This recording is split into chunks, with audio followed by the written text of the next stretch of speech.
Hi, I'm Jim from AbleNet. Today, I'm going to show you how to force restart QuickTalker Freestyle.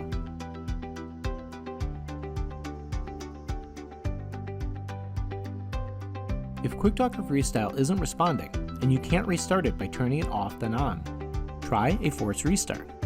This process is different depending on the model of the device.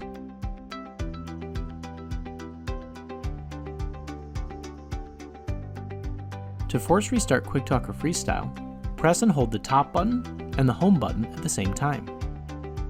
When the Apple logo appears, release both buttons. Let's see what this looks like.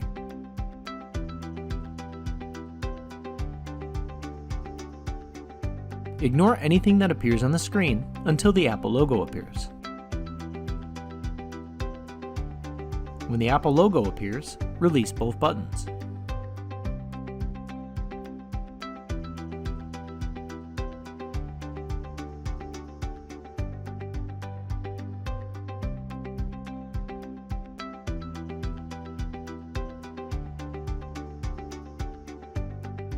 You have now completed a force restart on the QuickTalker Freestyle. For more great resources and ideas on how to use your AbleNet technology, go to www.ablenetinc.com and click on the Help link at the top of the page to access our knowledge base.